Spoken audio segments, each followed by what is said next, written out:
اس کے بعد پھر جو ہے وہ میں نے آپ کا خاص میسج اور پیغام بھی لینا ہے. جی، عدم برداشت کے حوالے سے دیکھا جائے کہ معاشرہ جو ہے زیادہ ہیٹ اپ ہوا کس وجہ سے جی کہ معلومات کا جتنا انبار پچھلی جو ہے وہ 20 صدیوں میں انسان کے پاس نہیں پہنچا، وہ سارے کا سارا اس 25 سالہ جو اگلی صدی آئی ہے، جو 21ویں صدی میں ہم داخل ہوئے تو اس میں آ گیا انسان کے پاس. اللہ اکبر. اس سے پہلے انسان کے پاس اس طرح کا کوئی پریکٹیکل وے موجود نہیں ہے. حضور علیہ الصلوۃ والسلام کی سیرت میں بنیادی چیزیں موجود ہیں، لیکن آج دیکھیں بنیادی طور پہ سوشل میڈیا پہ اسکرولنگ کرتے ہوئے موبائل کے اوپر ود ان سیکنڈز ایک وقت میں آپ اسلامی پوسٹ آئی اس پہ آپ کے پازیٹیو یا نیگیٹو آئے، آگے سیاسی آئی، آگے فحاشی آئی، آگے کیا آ گیا.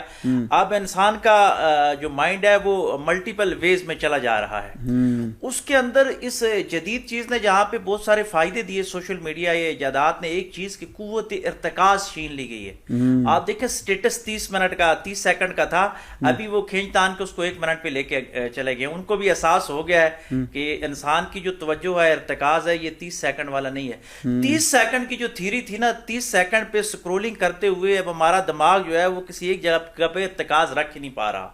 آپ یہ دیکھ رہے ہوں گے کہ پلوں میں آج کل کا جو انسانی مزاج ہے، خاص کر کے جو ہماری اگلی جنریشن آ رہی ہے، وہ پلوں میں خوشیوں میں ہوتی ہے، پلوں میں غم میں ہوتی ہے، اور پلوں میں جا کے مرڈر کر دیتے ہیں، پلوں میں صلح کی طرف بھی آ جاتے ہیں. وہ وجہ کیا ہے کہ ان کے دماغ کے اندر کوئی ایک نظریہ، ایک چیز فٹ ہی نہیں ہو رہی. اس میں ہمارے نبی کریم صلی اللہ علیہ وآلہ وسلم کی سیرت کا جو پہلے 40 سال کا دور ملتا ہے نا حضور علیہ الصلوۃ والسلام کا، کہ غار حرا کی خلوتوں میں بیٹھ کر جو تعمیر انسانیت ہے یا تعمیر ذات ہے، وہاں سے تسخیر کائنات کا سفر شروع ہوتا ہے. آج کے جو انسان ہے اس کو میں کہتا ہوں کہ اگر آپ نے عدم برداشت سے بچنا ہے اور برداشت کا مادہ پیدا کرنا ہے تو خدا کے لیے اپنی زندگی میں کچھ لمحات، 5 وقتہ نماز کے ساتھ ساتھ کچھ لمحے آپ ارتکاز کیجئے، قرآن مجید کی کیجئے، درود پاک پہ کیجئے، کسی ایک جگہ پہ فوکس ہو کے رہیے.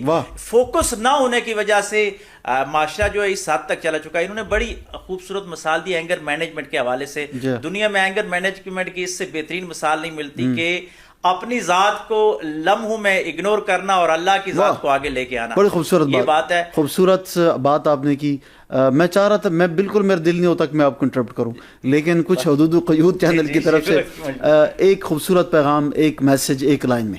آج کا ہمارا ٹاپک، آج کا عنوان صبر و استقلال و استقامت، صبر و شکر، اور اس کے ساتھ ساتھ ایمان کی کیسی علامت، ایمان کی پہچان، ایمان کی حلاوت. آپ کا پیغام؟ اس کا پیغام جو ہے صبر اور استقامت دونوں کو جمع کرتا ہوں اور قرآن مجید کی آیات پڑھتا ہوں آپ کو سمجھانے کے لیے کہ پیغام اصل میں کیا ہے. ایک مقام پہ قرآن مجید نے ارشاد فرمایا، قرآن مجید میں اللہ رب العزت نے ارشاد فرمایا وَلَمَنْ صَبَرَ وَغَفَرَ فَإِنَّ ذَلِكَ مِنْ عَزْمِ الْأُمُورِ. کیا بات! یہ بڑے ہمت والے کام ہیں، صبر کرنا اور کسی کو معاف کرنا، برداشت کرتے ہوئے اگلے کی بات کو، اس کو معاف کرنا، اس کے ساتھ عفو و تحمل والا مظاہرہ کرنا، یہ ہمت والا کام ہے.